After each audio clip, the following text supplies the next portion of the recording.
Ouais, j'avais déjà eu deux, trois. Ouais, j'ai eu deux attentats auxquels j'ai assisté dans ma vie. Où, poum, la bombe explose. Par chance, j'ai jamais été blessée, mais se dire que la seconde avant ça allait, et là,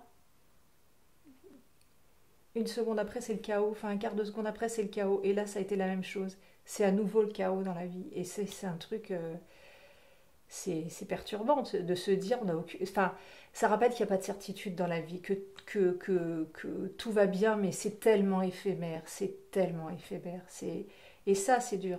Ça c'est pour avoir lutté pendant des années contre ça, ça revient comme un rappel de dire oula, attends, t'installes pas trop parce qu'il y a, enfin dans ce confort de la vie, hein, j'entends, parce que voilà, paf, tout peut basculer. Tu viens d'évoquer brièvement ces deux attentats dont tu as été témoin, tu as été... Ouais. Tu peux en parler ou c'est... Ouais, c'était, il y en a un, c'était en 95 quand il y a eu les attentats avec le fils et le GIA. Ben, j'étais à Paris tout bêtement et je passais en voiture, je m'arrête j'étais avec le garçon avec qui je vivais à l'époque. On s'arrête à un feu rouge au métro, devant le métro Maison Blanche à Paris. Et alors je sais plus si vous vous souvenez, il y avait le celui qui avait généré les attentats, enfin qui avait financé ou organisé les attentats qui avaient été abattus. Alors je sais plus s'il avait été abattu, il me semble qu'il avait été abattu à un lieu-dit près de Lyon qui s'appelait Maison Blanche. Un lieu-dit, ouais. Et en fait, symboliquement, le jour de son enterrement, ils ont fait sauter, c'était l'époque des bonbonnes de gaz avec les clous dedans. Et on était la deuxième voiture en fait au feu et devant le feu rouge, il y avait une poubelle et ils ont déposé la bonbonne de gaz dans le. Enfin, quelqu'un a déposé la bonbonne de gaz dans la poubelle à l'extérieur. Et en fait, il y a un policier qui est passé à côté qui a vu, qui a juste eu le temps de prévenir, mais voilà, on était arrêtés au feu et de s'écarter. Et elle a explosé. Et après, il n'y a, pas eu de- c'est- il y a pas eu de blessés hein, sur cet attentat. Mais moi, je me souviens, on était dans une Golf. La Golf, on a eu l'impression d'avoir été percuté, en fait. On était arrêté au feu rouge. On a l'impression d'être percuté. Je me souviens que je me suis retournée vers mon ami. J'ai vu sa tête cogner contre le repose-tête. Moi, j'ai pris le souffle, en fait, dans la cage thoracique. Et après, la sidération, en fait. Le fait de dire, mais même si tu sais ce qui s'est passé, tu as conscience de ce qui s'est passé, il y a eu une explosion de toute façon. Puis les motards arrivent, les pompiers, on a réussi nous à sortir et à aller se garer. Il a fallu qu'on allume la radio pour entendre, pour que quelqu'un nous dise ce qui s'était passé, parce que même si tu le sais, il faut qu'on te le dise, parce que c'est pas, tu le réalises pas en fait. Moi, je travaillais à l'aéroport à l'époque et à chaque fois qu'on voyait un truc suspect, on avait, je crois que c'était le 636 qu'on appelait. Et on appelait le déminage en fait pour leur dire à tel endroit on faisait les périmètres. Alors les bagages on en a fait sauter. Hein. Mais là c'était mon jour de repos et j'habitais pas dans cette rue. On était juste venus faire des courses et c'était être atteint dans la vie privée alors que je travaille dans un lieu sensible en fait. C'était déplacer le danger dans ma sphère en fait. Et ça c'était particulier. Et le deuxième, c'était à Beyrouth. À Beyrouth, on partait pour 4 jours, on savait qu'on était là-bas 4 jours. Et à 3 heures du matin, dans la chambre, voilà, ils ont fait exploser la centrale électrique qui était juste à côté.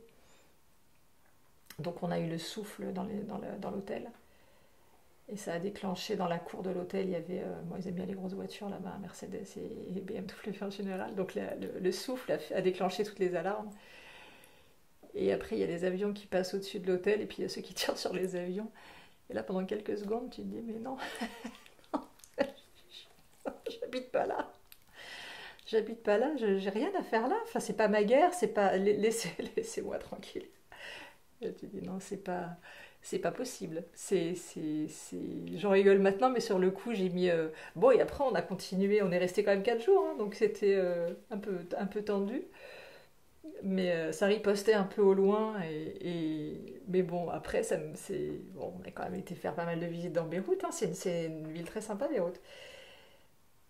Mais c'était particulier quand même comme ambiance. Après, t'as du mal à dormir quand même. Mais bon, j'ai eu pas mal de mal à me remettre aussi de celui-là. Il a fallu que j'en parle beaucoup.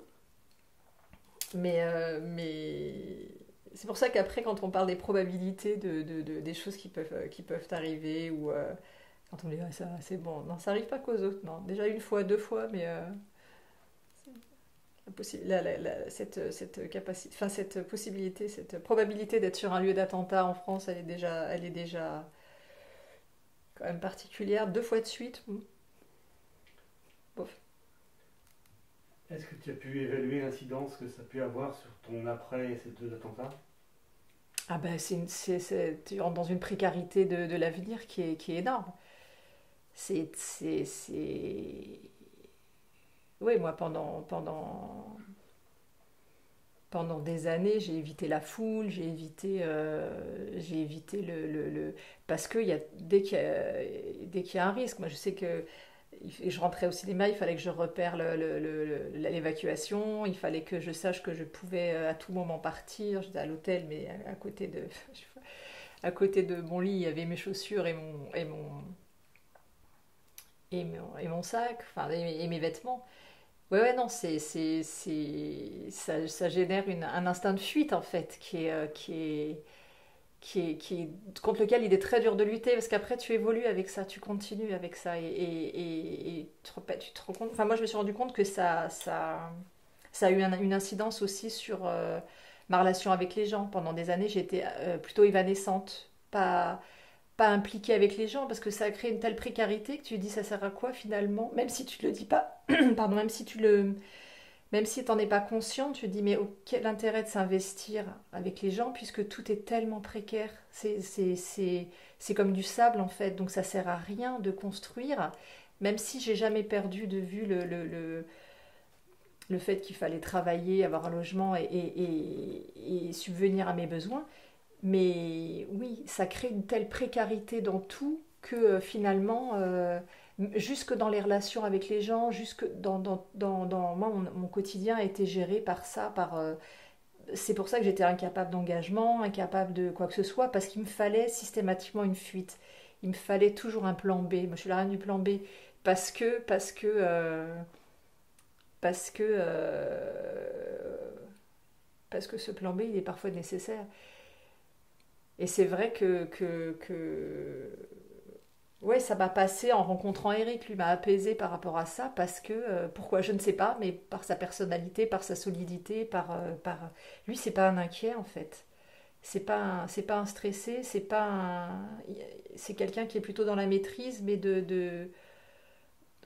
dans la souplesse aussi. Donc c'est vrai il est pas forcément rassurant parce qu'il parle pas, mais il est pas inquiétant. Et il doute pas des capacités, il a une capacité de rebond qui est énorme. Il le prouve, hein, donc une capacité d'endurance et de rebond qui je pense, ouais, nous a probablement rapprochés, ouais. Mm. Et ça a mis fin à mon évanescence, en fait. Et cette évanescence, tu penses qu'elle date de ces attentats ou elle était présente avant? Ouais, je pense qu'elle date de là. Ouais. Tu sais, ça remonte à quelques années quand même. Hein. Ouais, je pense ça a été, ouais, ouais, c'est quelque chose